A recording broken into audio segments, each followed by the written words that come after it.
그 후에 유대인의 명절이 되어 예수께서 예루살렘에 올라가시니라.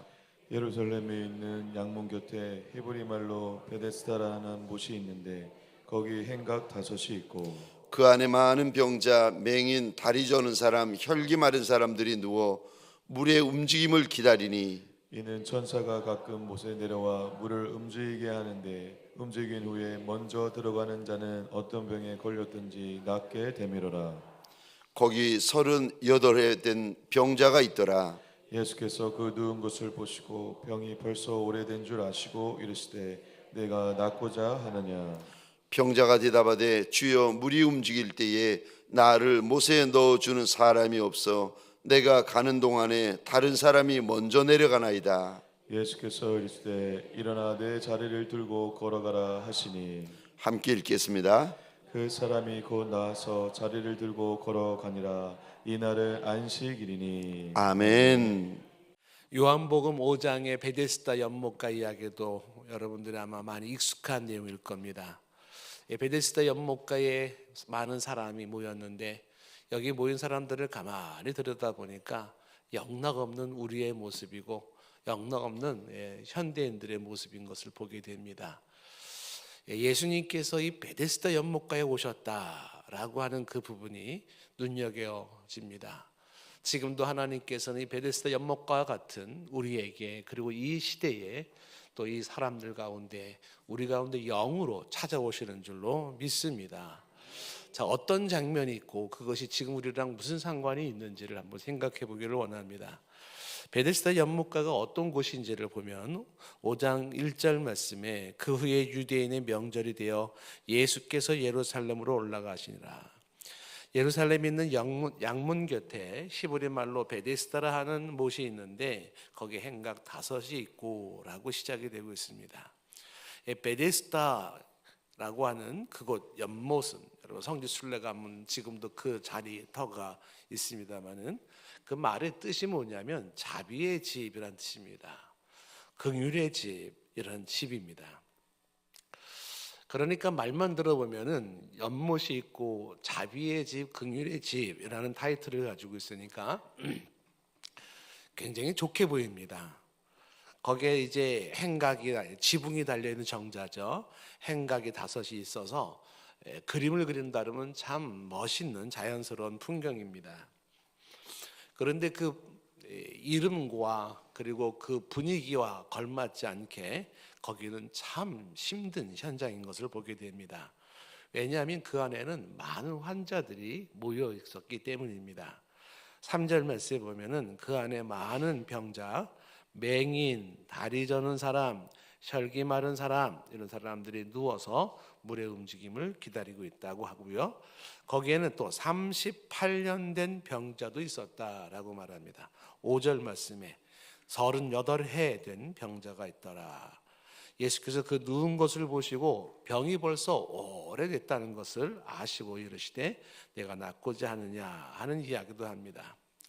38년 된 병자 같은 경우에는 뭐 일어서는 거는 고사하고 움직일 수조차 없는 마치 벌레 같은 그런 모습으로 거기 있습니다. 지독한 환자죠. 38년 됐으니까.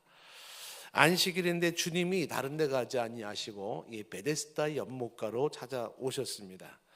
겉으로 보기에는 자비의 집, 긍휼의 집이고 정자도 있고 연못도 있고 그리고 좋아 보이는지 모르지만 그 안에 실상은 신음하는 사람들, 고통하는 사람들, 질병으로 아파하는 사람들이 있는 곳입니다. 그곳에 예수님께서 그 현장을 친히 찾아가신 겁니다. 오늘도 우리들 가운데 주께서 친히 찾아오시는 줄로 믿습니다. 영으로 임재하시고 찾아오시는 주님을 감사하고 찬양을 드립니다.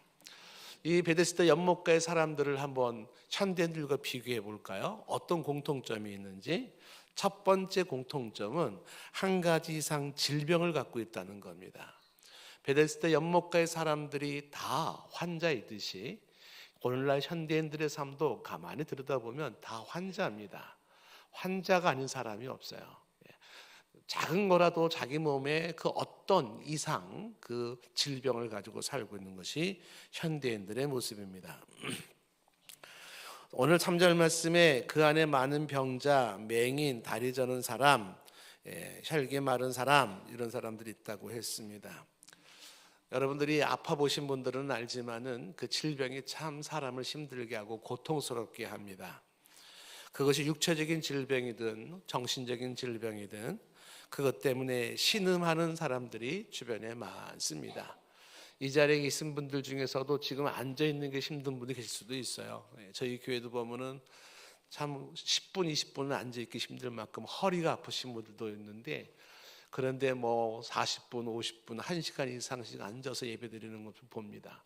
아주 본인은 뭐 어금니를 깨물고 참고 예배를 드리는 거죠. 그런 분들이 계시는 거야. 아픈 사람들이 갖는 그 고통과 그 신음, 끙끙끙끙 앓죠. 그 신음 소리가 있는 것이 베데스다 연못가고 지금 우리 삶의 현장입니다. 우리 삶의 현장에서도 홀로 있을 때는 나만이 가지고 있는 질병 때문에 고통하고 힘들어하고 불편해하는 것이 현대인들의 모습입니다. 특히 이 사람들 중에는 불치의 병을 가지고 있어서 몸부림치는 사람들이 있습니다. 현대인들의 모습이 그렇습니다. 보기에는 그럴듯해 보이고 자비의 집, 긍휼의 집처럼 이름은 그럴듯해 보이고 정자가 있고 그리고 연못이 있어 낭만적인 것 같고 다 좋아 보이는 것 같지만, 그러나 한꺼풀 벗기고 삶의 현장을 들여다보면은 참 많이 눈물겨운 삶을 살아가는 것을 보게 됩니다. 특히 질병으로 고통하는 모습을 보게 되는 겁니다. 참 여러분 이상하지 않습니까? 첨단 과학을 그렇게 얘기하고 그 다음에 경제 성장을 그렇게 많이 얘기하고 그 다음에 어디를 가든지 간에 왜 이렇게 만병통치약이 많은지 몰라요. 특히 어디 관광지 한번 가보십시오. 왜 이렇게 좋은 약들이 많은지 몰라요. 그런데도 환자는 끊임이 없어요. 경제가 성장하고 과학이 발달하고 이걸 먹으면 어디에 좋고 이걸 먹으면 뭐가 좋고 그 수도 없는 그런 것들이 있지만, 그럼에도 불구하고 현대인들은 질병을 가지고 그리고 신음하고 병원마다 사람들이 가득가득 차고 있지 않습니까? 그게 현대인들의 모습입니다. 비록 그 병이 육체적인 병이 아니라 할지라도 사회적인 병이 있을 수가 있고 인간관계에 의한, 그리고 정신적인 질환도 만만치가 않습니다. 영적인 질환도 마찬가지일 것입니다.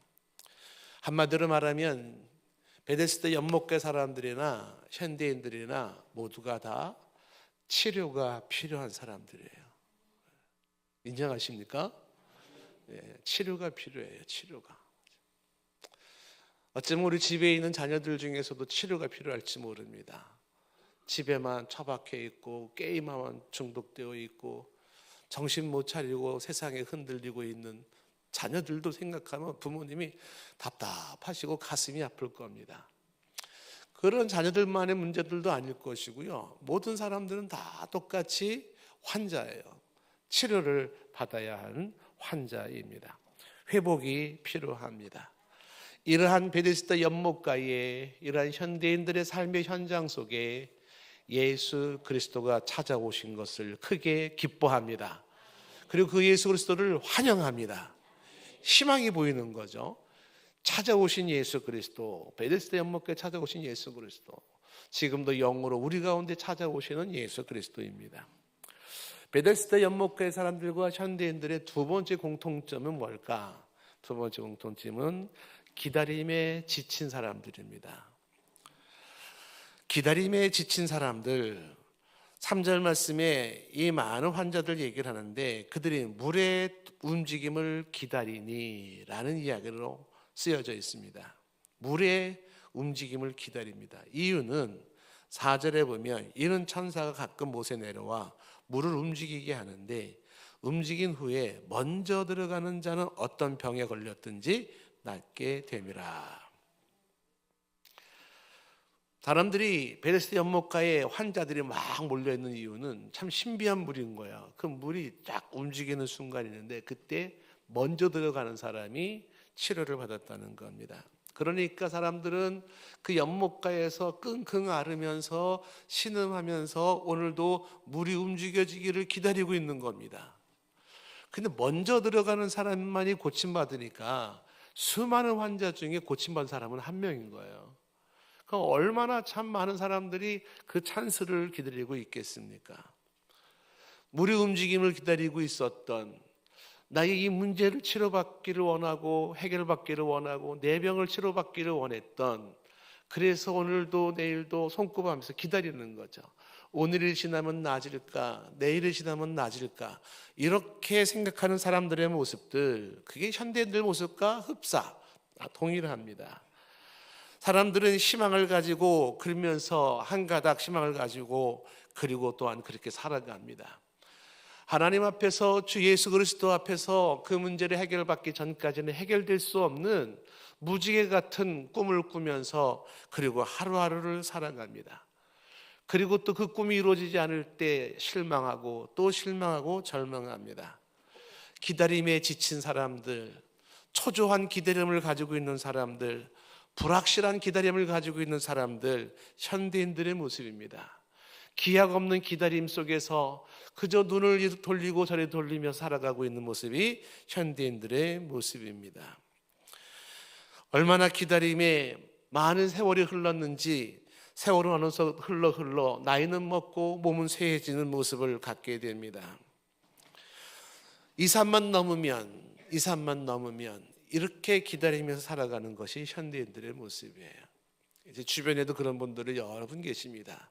목사님, 요건만 해결이 되면은, 이 문제만 해결이 되면은, 이것만 되면 대박 납니다. 이제 막 몇 억이 막 몇십억이 막 이것만 되면 이러고 나가는 거예요. 곧 됩니다. 다 됐습니다. 그렇게 사시다가 그냥 가신 분들이 한두 명이 아니에요. 무지개를 찾으려고 산을 넘고 또 산을 넘어가며 살아가는 사람들, 연못에 물이 동하기를 기다리는 사람들이나, 이제 내게 한번 대박이 오지 않을까, 찬스가 오지 않을까, 그런 막연한 기다림 속에 살아가는 사람들. 그래서 막 복권도 한번 사보고 말이죠, 로또도 한번 사보고 말. 기다림에 지쳐 있는 사람들은 베데스다 연못가 사람들이나, 그러나 또 오늘을 살고 있는 현대인들이나 참 흡사한 모습입니다. 이 베데스다 연못가 사람들과 현대인들의 세 번째 공통점은 뭐냐면 생존 경쟁의 불안을 갖고 있다는 겁니다. 생존 경쟁의 불안. 물이 움직일 때 남보다 빨리 연못 속으로 들어가야 됩니다. 그래야 내가 삽니다. 상상이 됩니까? 얼마나 치열하겠습니까? 물이 움직여질 때 누가 막 먼저 들어가려면요, 다리를 잡아 당겨야 됩니다. 왜? 이 사람 들어가면 내가 고침을 받지 못하니까. 그러니까 잡아 당기고 옷 잡고 뭐 내가 들어가려고 막 아우성치지 않겠습니까? 그 모습을 충분히 상상해 볼 수가 있습니다. 생존 경쟁이에요. 생존 경쟁. 오늘날의 우리들의 모습은 어떻습니까? 그런 모습 아닙니까? 생존 경쟁의 시대에 살고 있는 현대인들 아닙니까? 살고 싶은 거예요. 살고 싶은 겁니다. 그래서 이 생존의 욕망이 강하면 강할수록 치열하게 상대방과 싸우는 겁니다. 때로는 거짓말을 하고, 때로는 속이면서, 때로는 막 윽박지르면서, 때로는 떼쓰면서, 이게 현대인들의 모습이에요. 예? 어떻게 하든지 막 악을 쓰면서 나가는 거죠. 오늘을 살고 있는 무엇인가 생존 경쟁에 막 치열하게 살아가는 사람들의 삶을 가만히 보면 그들의 삶의 동기가 뭐냐면 광기예요. 광기가 그렇게 사람을 버티게 하고 살게 만드는 거예요. 선한 뜻과 궁극적인 대의적인 뜻과 어떤 이런 모습들이 아니에요. 생존을 위한 그 광기가 나오는 광기가. 조크라고 하는 그 영화를 보면은 그 조크라는 사람이 참 굉장히 슬픈 사람이에요. 쓰린 사람입니다. 근데도 항상 웃음을 띠고 살아가고 있는데, 그분의 그 광대의 그 웃음 뒤에는 그 사람이 가지고 있는 광기가 그를 버티게 만드는 거예요. 끝내는 총을 쏴서 자기를 조롱하는 사람을 향해서 쏴버리지 않습니까? 우리가 최근에 많이 나왔던 전형적인 오징어 게임과 같은 거예요. 상대를 죽여야 됩니다. 그래서 생존자로 내가 살아야 된다는 것입니다. 상대방을 누르지 않으면 내가 살 수가 없고, 상대방을 죽이지 않으면 내가 살 수가 없는 이 생존 경쟁의 시대. 베데스다 연못가 사람들이나 현대인들이나 다를 바가 하나도 없습니다. 이 생존 경쟁의 욕망이 나로 하여금 상대를 비방하게 하고, 나를 향해서 상대방을 향해서 악소문을 내게 하고, 억지를 쓰게 하고, 싸우고 하는 거예요. 언제부턴가 이런 생존 경쟁으로 익숙해진 우리의 마음은 강팍해지고, 스스로가 자기를 체면을 거는 겁니다. 더 독해져야 된다. 그래야지 살아남는다. 더 치열하게 싸워야 된다. 그래야 살아남는다. 예? 상대방을 향해서 그런 마음을 가져와서 살아야 된다는 그것이 언제부턴가 마음을 강팍하게 만들어 놓는 거예요.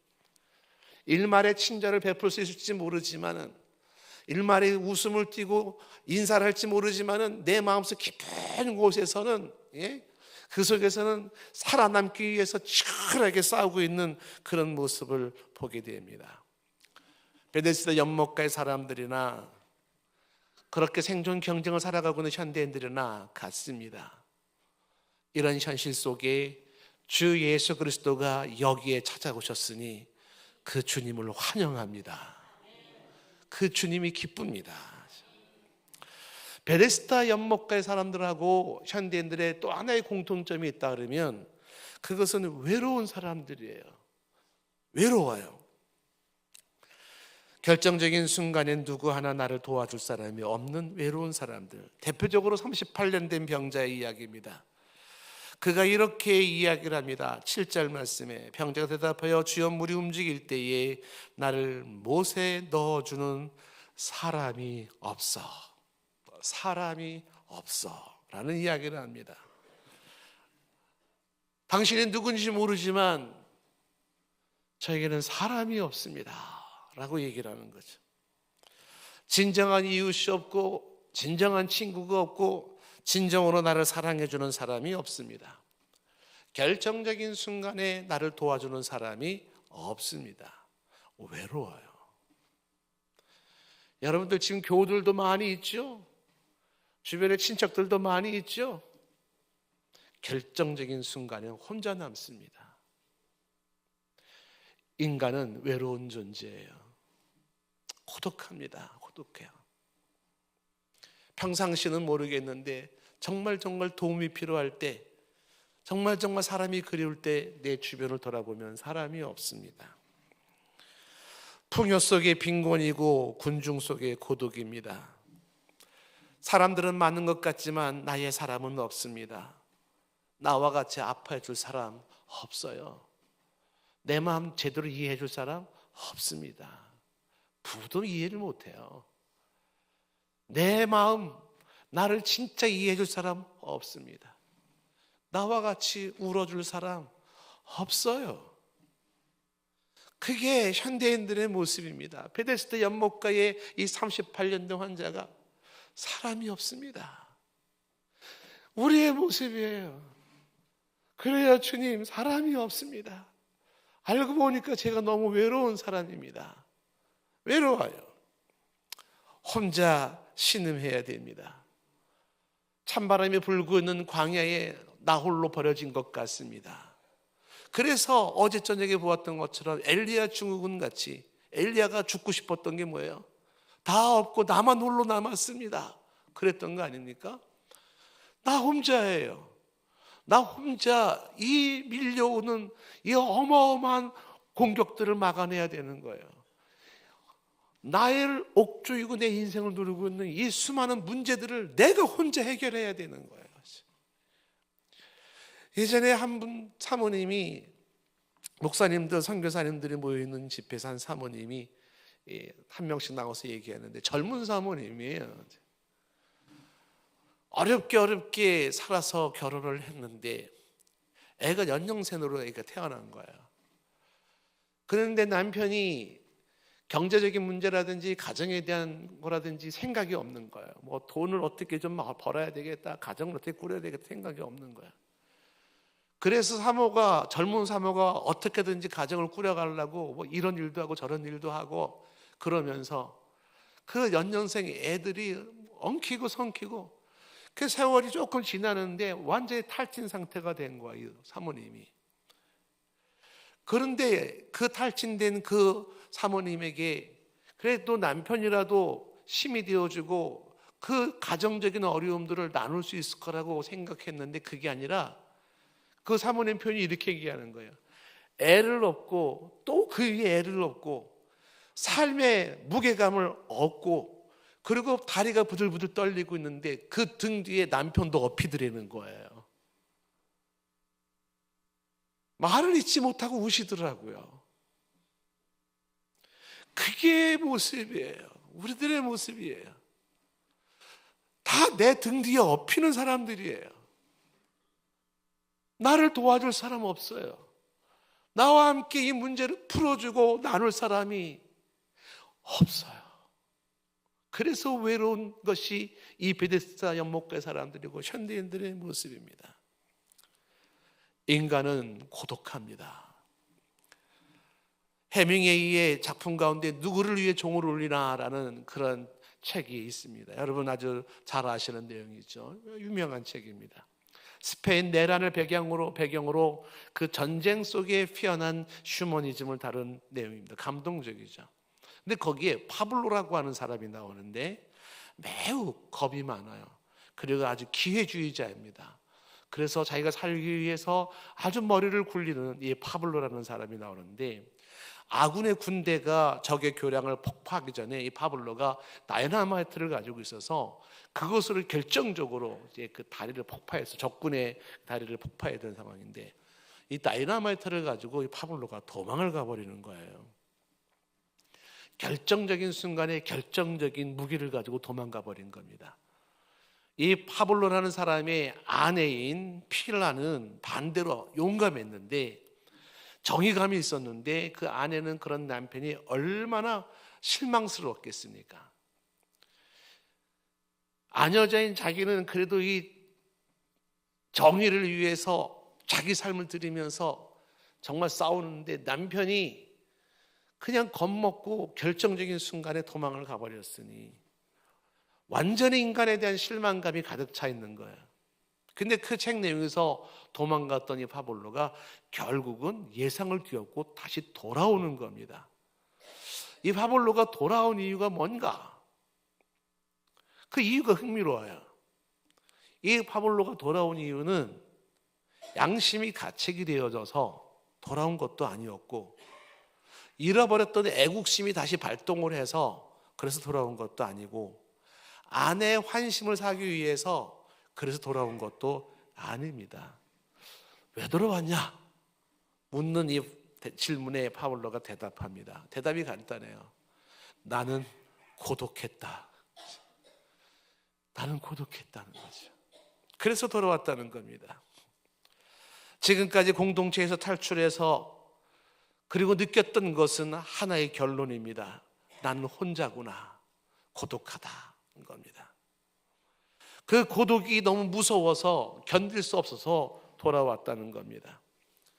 오늘도 나 홀로 고독함을 가지고 외롭게 살고 있는 현대인들, 그들 가운데 예수님이 찾아오신 것이 굿뉴스인 줄로 믿습니다. 좋은 소식이에요. 하나님, 제가요 고독한 인생입니다. 외로운 인생입니다. 그런데 그 현장 속에 예수님이 찾아오셨으니 얼마나 감사한 일인지 모릅니다. 주님의 시선은 베데스다 연못가에 있었습니다. 주님의 시선은 지금도 베데스다 연못가의 사람들처럼 살고 있는 현대인들에게 시선을 두고 계십니다.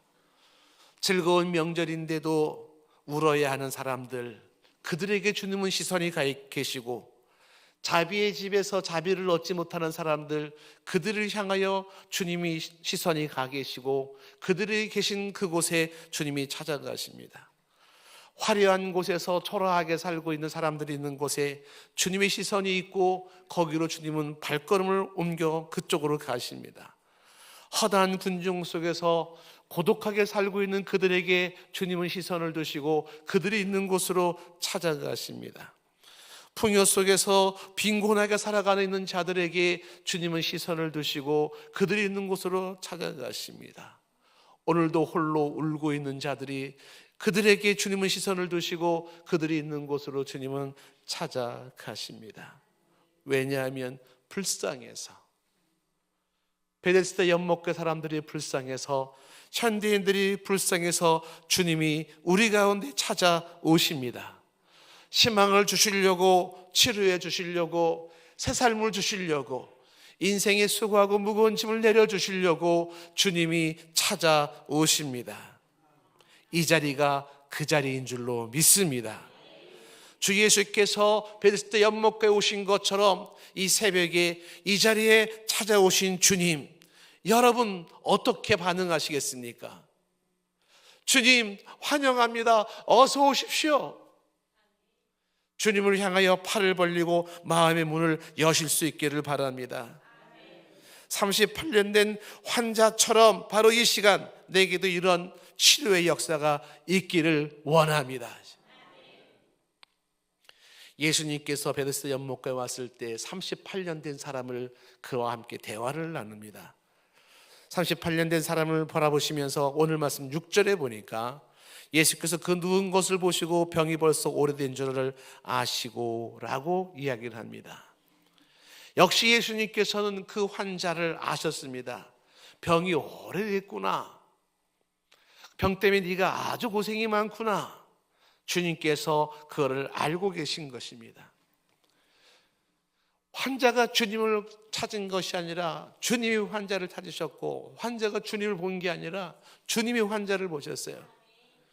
그리고서 주님께서 병이 오랜 줄 아시고서 주님께서 이 환자에게 찾아가셔서 말씀을 하시는데, 말씀 속에 그가 그렇게 된 줄을 아시고 말하고 있는 거죠. 그러고 주님이 찾아가신 거예요. 지금도 여러분들이나 저나 형편을 아시고 주께서 우리 가운데 찾아오시는 줄로 믿습니다. 요한일서 4장 10절 말씀에 사랑은 여기 있으니 우리가 하나님을 사랑한 것이 아니요 하나님이 우리를 사랑하사 우리 죄를 속하기 위하여 화목제물로 그 아들을 보내셨습니다. 사랑하는 자들아, 하나님이 이같이 우리를 사랑하셨은즉 우리도 서로 사랑하는 것이 마땅하도다. 내가 하나님을 사랑한 게 아니라 하나님이 나를 사랑했다. 내가 주님 앞에 가는 것이 아니라 주님이 내게로 오셨다. 내가 주님을 붙잡는 게 아니라 주님이 내 손을 붙잡아 주시는 겁니다. 그렇게 찾아오시고 그렇게 손을 붙잡아 주시고 그렇게 나를 바라보시는 그 주님이 내가 병이 오랜 줄을 알고 계셨던 거예요. 여러분들의 그 질병을 주님이 알고 계셨던 거예요. 알고 계셨던 겁니다. 어제도 우리가 사울을 향하여서, 엘리야를 향하여서 그 이름을 불러주셨던 것처럼 알고 계신 겁니다. 사울아 사울아 엘리야야 삭개와 했던 것처럼 아시는 주님, 아시는 주님. 저희 아버님이 북한에서 이제 6.25 때 신앙을 찾아서 내려오신 그런 실향민 중에 한 분입니다. 청년 시절에 황해도에서 교회를 세우는 청년회장까지 하시다가 감옥에, 일제시대 때 감옥에도 갔었던 적이 있었는데, 할아버지가 공산화되니까 북한에 있을 수 없다. 그래서 이제 장남인 저희 아버님을 남쪽으로 보내신 거예요. 그래서 아버님이 6.25 때 내려오셨어요. 저희 아버님은 교회밖에 모르는 분이에요. 그것 때문에 저희 어머님이 아주 한편으로 너무 고마워하면서도 한편으로 너무 실망스러운 거야. 고마운 거는 주님의 일을 열심히 하는 게 고맙기도 하지만은 남편이 교회밖에 모르니까 가정 일을 돌보지를 못하는 거야. 저희 아버님은 돈 버는데 이런 관심이 없어요. 그래서 교회 일을 하려면 교회 일을 거기에 시간 다 쓰고, 저희 아버님이 교회를 6개를 건축을 하셨어요. 장로로 평생을 그러고 살으신 거예요.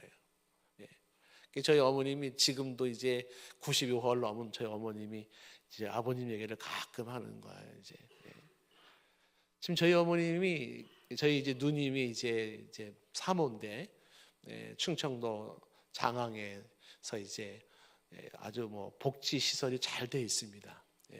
장애인 시설도 있고 요양복지 시설도 있고 뭐 하여튼 시설이 굉장히 많아요. 그런데 이제 거기에 이제 저희 어머님이 계시는데 어머님이 지금 천국이라고 얘기를 하셔요. 거기가 딸이 옆에 있어가 아니라 교회랑 붙어 있는 거야. 그 요양원에 지금 계시는데 붙어 있는데 요양원하고 교회하고 연결이 되어 있어요. 그래서 저희 어머님이 비가 오나 눈이 오나 그냥 걸어서 성전에 갈 수 있고 거기서 기도할 수 있어서 너무 좋대요. 천국이 따로 없다고 얘기를 하시는데 이게 다 아버지가 심어놓은 거를 거두고 있다고 얘기를 하셔요. 아버지가 심어놓은 거를 본인이 걷는다. 근데 이제 이런 것이 또 한편으로는 저희 어머니가 살면서 남편이 돈을 못 벌어오고 농사를 졌지만 또 우리 집안 얘기해야 그러면 또 사연도 많아요.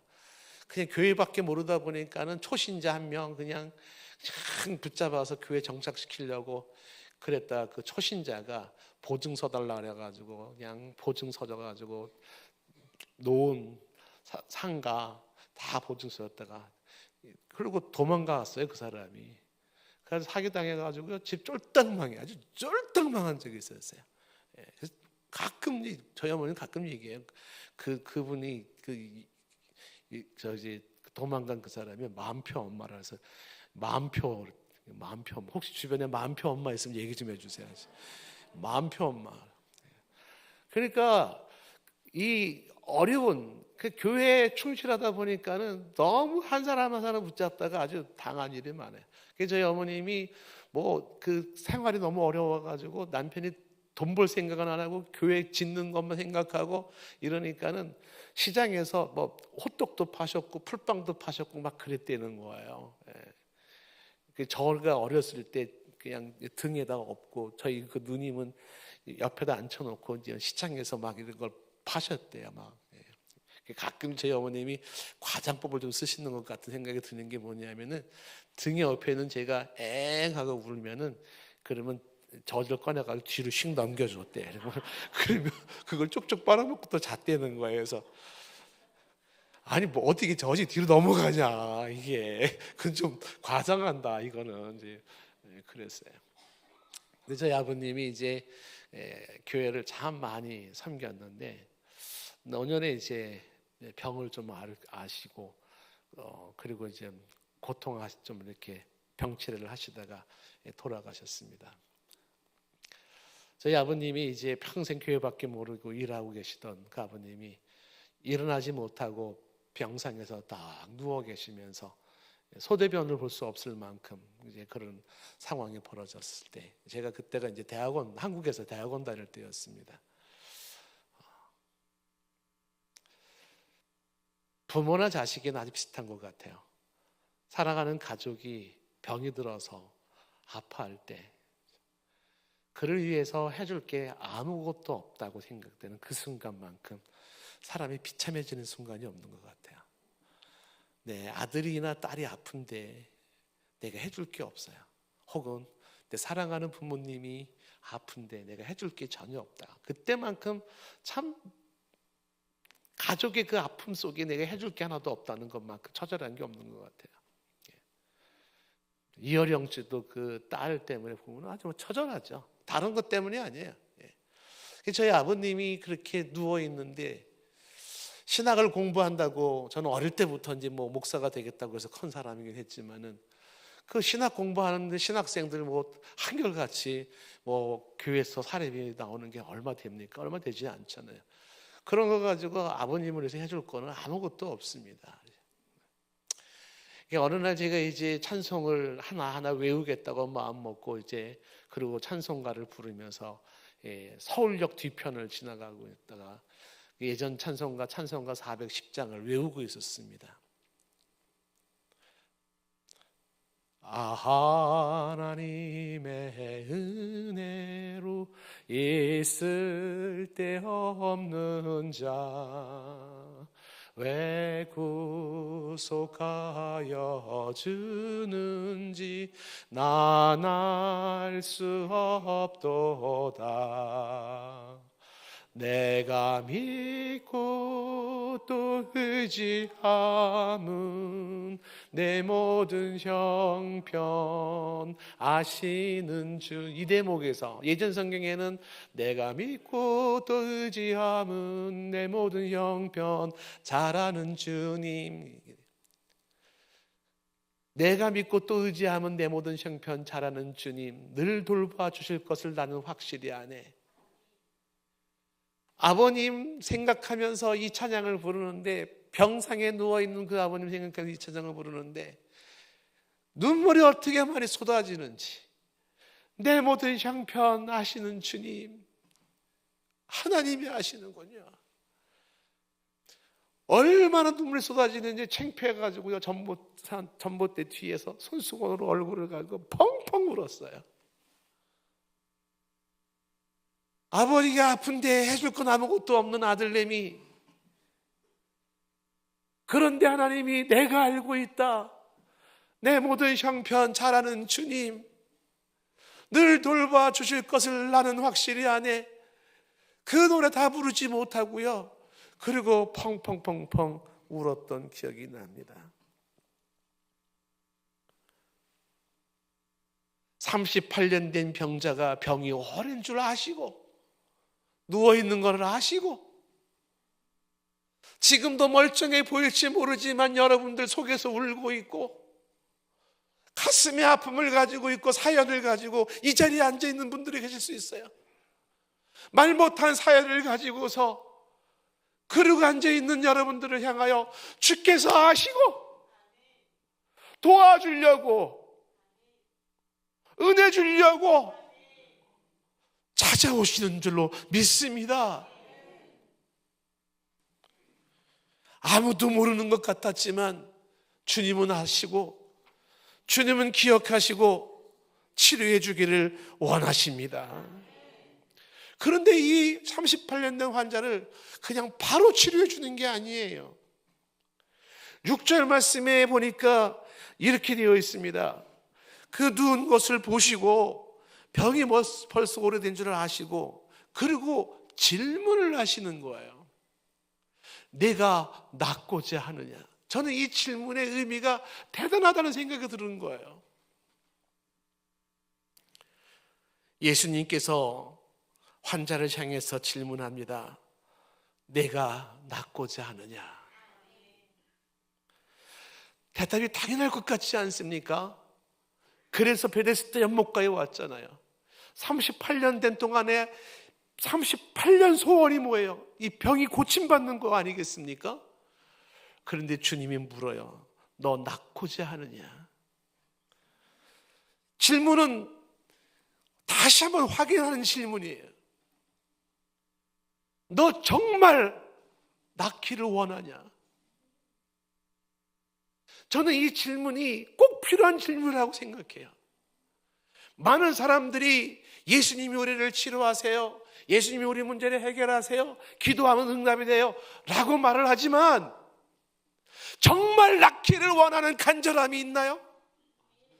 정말 이 문제 해결했으면 좋겠다는 간절함이 있나요?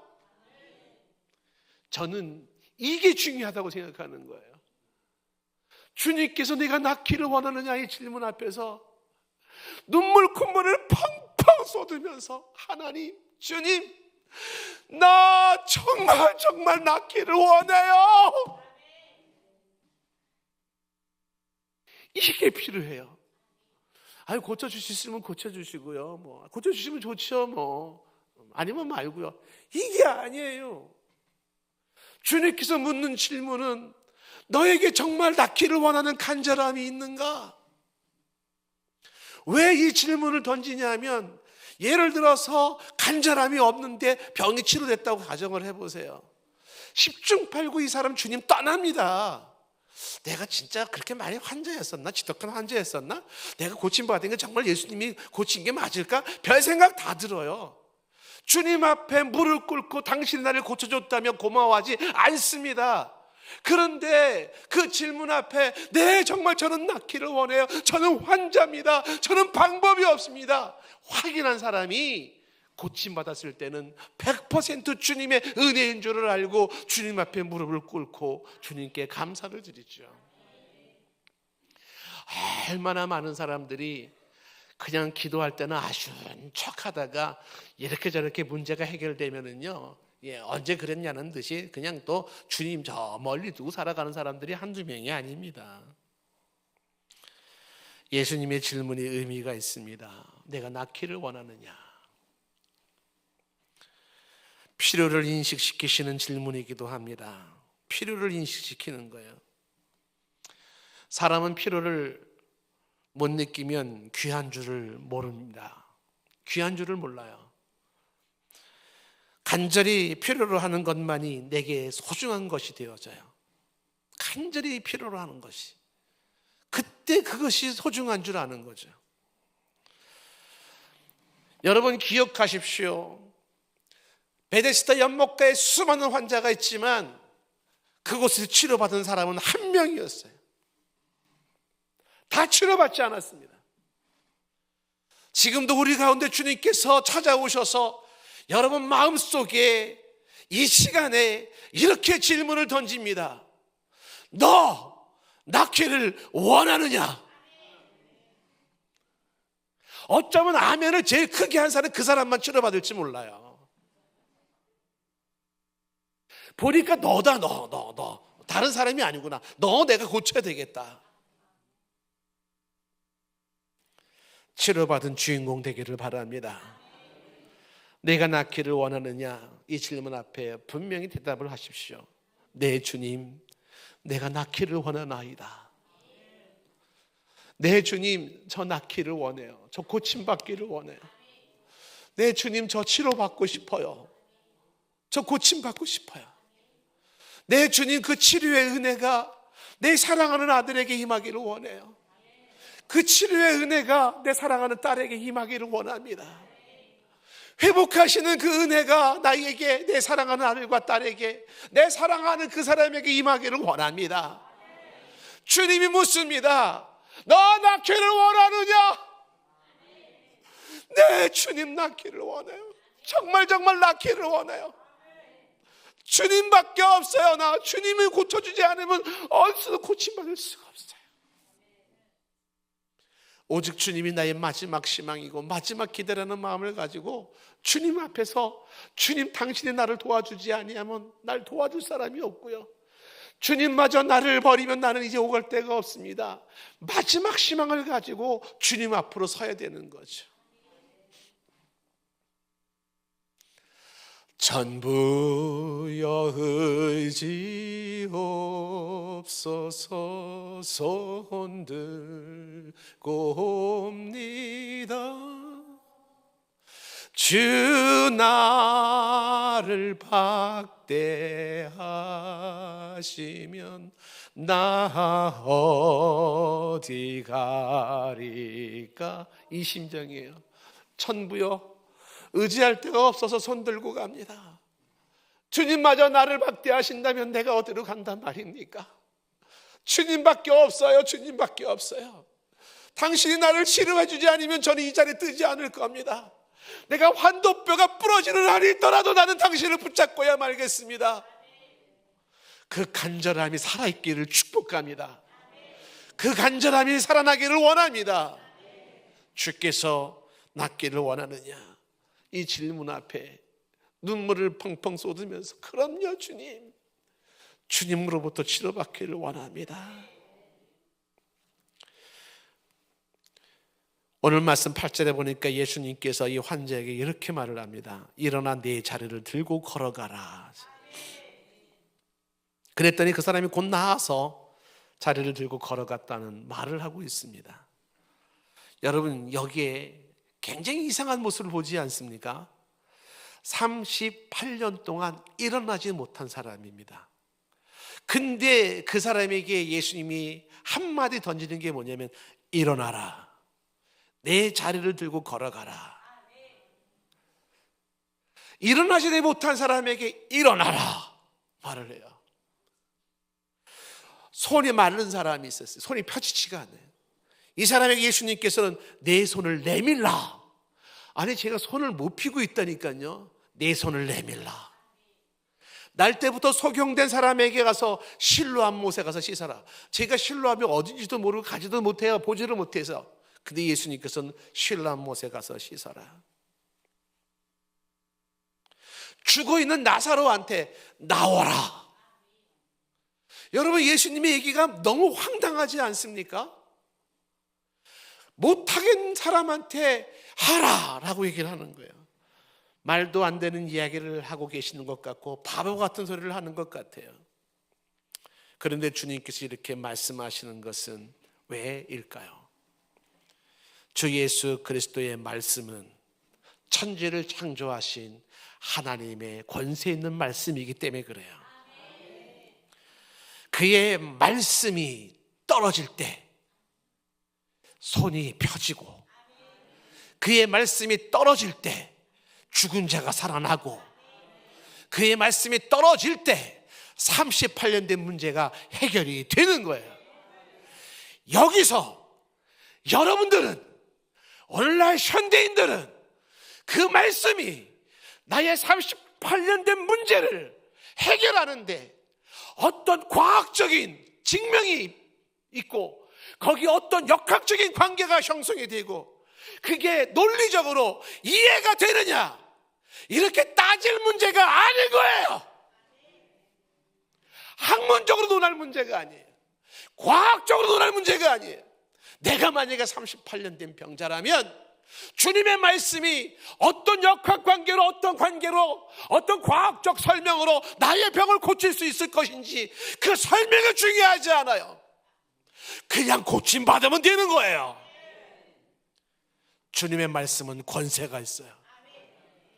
과학으로 설명하는 거, 그래 너는 과학으로 설명하고 설명이 안 되니까 안 받아들여. 그러면 그렇게 사세요. 논리적으로 이해가 안 되니까 안 받아들여. 그러면 그렇게 사세요. 저는 그게 중요하지 않아요. 주님 말씀 한마디면 돼요. 주님 저에게 말씀해 주십시오. 일어나 걸어가라 말씀 한마디만 해주세요. 그냥 그 말씀만 떨어지면 돼요. 당신의 말씀으로 천지가 창조되어졌어요. 다른 거 다 필요 없습니다. 주님이 친히 나에게 주시는 말씀 한마디면 되는 거예요. 이 믿음이 필요해요. 주께서 일어나 걸어가라, 이 말씀을 듣는 순간 어떻게 됐습니까? 이 환자가 곧 일어나, 9절에 곧 나아서 자리를 들고 걸어가니라.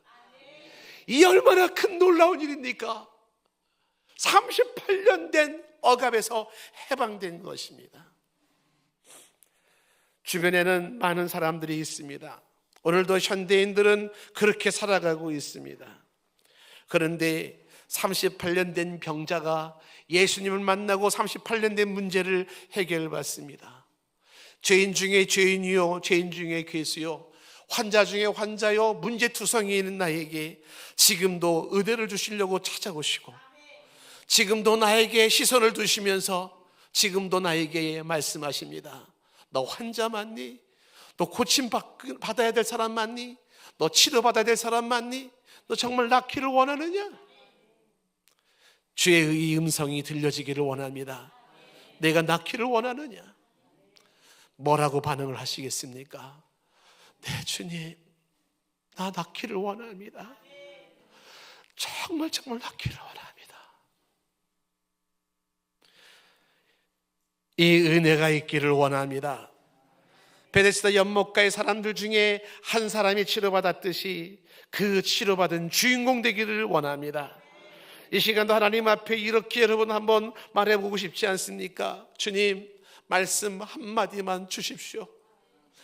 일어나 걸어라 말씀 한마디만 주십시오.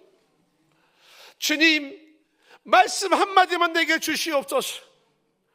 그래서 그 말씀으로 말미암아 자비의 집에서 자비를 경험하고, 괴롭혔던 질병에서 해방이 되어지고, 기다림의 끝이 찾아오고, 치열한 생존 경쟁의 상황 속에서 해결되고 고독의 문제가 해결되고 새 사람이 되어지고 새로운 피조물이 되고 새 삶을 살아갈 수 있는 은혜가 있기를 원합니다.